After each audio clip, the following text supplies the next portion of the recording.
पिछले 3 दिन से लगातार ये चर्चा चल रही थी कि एकनाथ शिंदे मुख्यमंत्री बनने पर अड़े हैं, लेकिन एकनाथ शिंदे सामने आए। उन्होंने बताया कि उनकी प्रधानमंत्री मोदी और अमित शाह से फोन पर बात हुई और उन्होंने दोनों नेताओं से साफ साफ कहा कि महाराष्ट्र के अगले मुख्यमंत्री का नाम वो तय कर लें। बीजेपी जिसे चाहे चीफ मिनिस्टर बनाए, शिवसेना उसे समर्थन देगी। वो किसी भी हालात में महाराष्ट्र की नई सरकार के रास्ते का स्पीड ब्रेकर नहीं बनेंगे। ये 2-4 रोज से ऐसी चर्चाएं है, कोई नाराज है, कोई बैठा है घर में।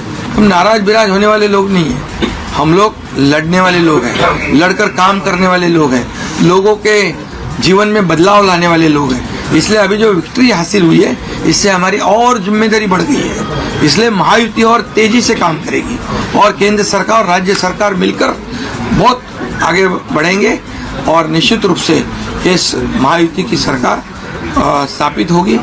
और इसीलिए जो मैंने आप लोगों को कहा कि लगा कि क्या हुआ, मैं तो कल आदरणीय प्रधानमंत्री जी से भी बात की, उनको भी कहा सरकार बनाने में हमारी तरफ से कोई अड़चन नहीं है।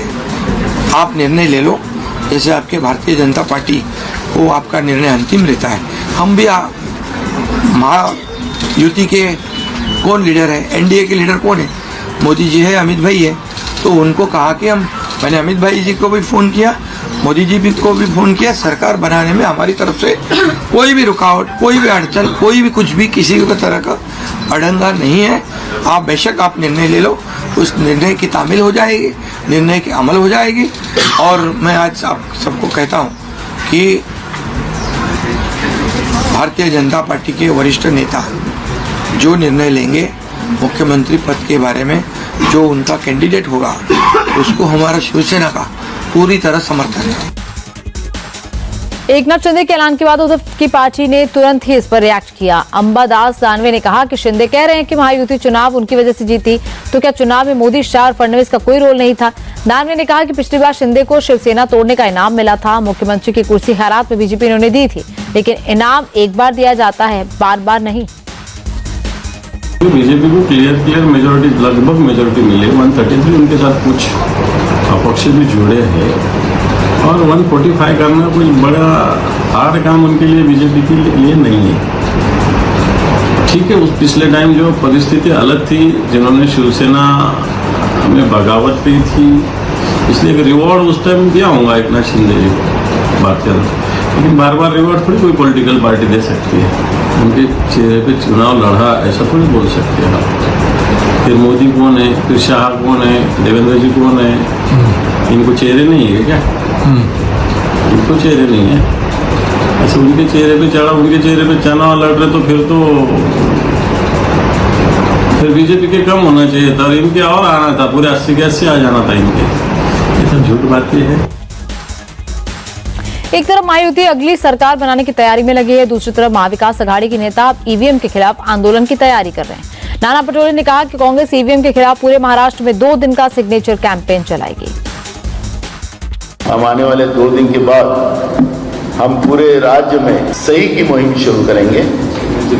सिग्नेचर कैंपेन हम पूरे राज्य में शुरू करेंगे। हर घर में कांग्रेस का कार्यकर्ता जाएगा और वहाँ पर हमारे महामहिम राष्ट्रपति के नाम से, प्रधानमंत्री जी के नाम से, सीजीआई के नाम से और चुनाव आयोग के नाम से ऐसे 4 एप्लीकेशन बनाई जाएंगी और करोड़ों साइन हम ये चारों महानुभावों को भेजेंगे। आज महाराष्ट्र में, क्योंकि हर लोग वही चर्चा कर रहे हैं कि हमने वोट तो किया नहीं, ये कहाँ से आए, हमारा वोट कहाँ गया है, जनता पूछ रही है। लोगों की आवाज़ बनना ये हमारा इशू है। लोग चाहते हैं कि बैलेट से वोट हो और कांग्रेस जनता की आवाज़ बनेगी, यही हमारा मकसद है। एक ही वोट देने का अधिकार सबको है, उसी आधार पर सरकारें बनती है, लेकिन वो वोट भी अगर उनका अधिकार नहीं रहा तो ये लोकतांत्रिक व्यवस्था में खतरे की घंटी है और कांग्रेस पार्टी ये आवाज़ बनकर लोगों को न्याय देगी और लोकतंत्र बचाएगा। सब लोग आएंगे, क्योंकि कांग्रेस पार्टी आज़ादी की लड़ाई लड़ने वाली पार्टी है और अब लोकतंत्र बचाने की भी लड़ाई कांग्रेस पार्टी लड़ेगी। तो सब लोग हमारे साथ रहेंगे और हम सबसे बात करेंगे। नाना पटोले को जवाब दिया महाराष्ट्र बीजेपी के अध्यक्ष चंद्रशेखर बावनकुले ने। उन्होंने कहा कि कांग्रेस जब चुनाव जीतती है तो ईवीएम ठीक होता है, लेकिन जब हारती है तो ईवीएम खराब हो जाता है। जब जब महाविकास आघाड़ी हारती है तब तब ईवीएम खराब होती है, जब जब हम चुनाव जीतते हैं तब ईवीएम खराब होती है, वो जीतते हैं तो ईवीएम अच्छी होती है। 4 महीने पहले 31 सांसद चुन के आए, 31 सांसद चुन के आए महाविकास आघाड़ी के, तब वो ईवीएम अच्छी थी। तो ईवीएम की बात करते हैं ना, फिर नांदेड़ लोकसभा जीते हो विधानसभा के साथ, जो बाई इलेक्शन लगा था नांदेड़ लोकसभा का, वहां वो जीत गए ना कांग्रेस पार्टी, फिर वहां ईवीएम खराब नहीं थी। अब ईवीएम वहां भी थी, ईवीएम नागपुर में थी, ईवीएम नांदेड़ में थी, ईवीएम मुंबई में थी। ये झूठे का बाजार है, ये लोग ऐसे से नहीं सुधरेंगे, सुधर जाना चाहिए, अभी भी कुछ फायदा होगा सुधरने से। अब ईवीएम पे आप आरोप करेंगे, नाना पटोले जी ने पहले निर्णय करना चाहिए, मल्लिकार्जुन खड़गे ने, कि नाना पटोले 206 सीट से जीतते हैं। भाई नाना पटोले ईवीएम के बारे में नहीं बोले तो पहले जाकर अपने गांव में देखे कहाँ लोगों ने उनको नकारा है, ये करना चाहिए। जब हारते हैं आदमी ने, उसमें हार से सीखना चाहिए और आगे जाना चाहिए। हम हार से सीखते हैं और आगे जाते हैं। कांग्रेस पार्टी मुजोरी करती है, इसलिए हारती है। जनता न्याय करती है, जनता ने न्याय हमसे किया है। प्रियंका चतुर्वेदी ने कहा कि अगर ईवीएम को लेकर लोगों को डाउट है तो चुनाव आयोग को ट्रांसपेरेंट तरीके से इसका जवाब देना चाहिए, लेकिन इलेक्शन कमीशन इन सवालों को सीधे सीधे खारिज कर देता है। प्रियंका चतुर्वेदी ने कहा कि कभी वोट परसेंटेज बढ़ जाता है, कभी ईवीएम के वोट टैली नहीं होते, सीधे सीधे लोकतंत्र की हत्या की जा रही है।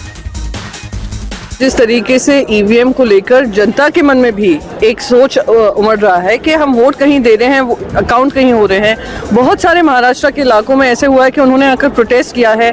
एक मनसे के कैंडिडेट हैं जिन्होंने कहा मेरे परिवार ने 20 लोगों ने वोट दिया था मुझे, उसमें से काउंट से 2 हुए हैं। 95 ऐसी असेंबली सीट्स हैं जो एक पेपर ने बाकायदा बताया है, जहाँ फॉर्म 17C पार्ट 1 में वोट्स पोल होते हैं एक संख्या में, और जो काउंटिंग होती है वो टैली नहीं हो रहा है। कहीं 76 सीट्स में कम है, 19 सीट्स में ज्यादा है। तो इतने जब सारे प्रश्न चिन्ह उठते हैं, फिर अब जो वोटर टर्नआउट है वो लगातार हर रोज नया नया आंकड़ा आता है, 7.8% बढ़ जाता है। तो एक क्वेश्चन उठता है कि क्या इलेक्शन कमीशन इसको दरकिनार करने की बजाय, डिसमिस करने की बजाय डिस्कस कर सकती है, क्योंकि ये जनता के इलेक्ट्रल डेमोक्रेसी की बात है, उनके अधिकारों की बात है। पेपर बैलेट हो या फुल प्रूफ ईवीएम मशीन्स हो, जहाँ पे वोट काउंटिंग, वोट शेयरिंग और वोट टैलिंग में, अगर मैं आपको बताऊं अगर अकाउंट्स में टैलिंग नहीं होती है तो ईडी सीबीआई इमीडिएटली छापा मार देते हैं। इलेक्शन कमीशन उससे ये नहीं समझ पा रही है कि कितना गंभीर ये आरोप है। आप ये सिद्ध कर दीजिए कि हम गलत सोच रहे हैं, पर आप ये जो डिसमिस करते हैं उससे और जनता के मन में प्रश्न उठता है कि ऐसा क्या है जो इलेक्शन कमीशन छुपा रहा है।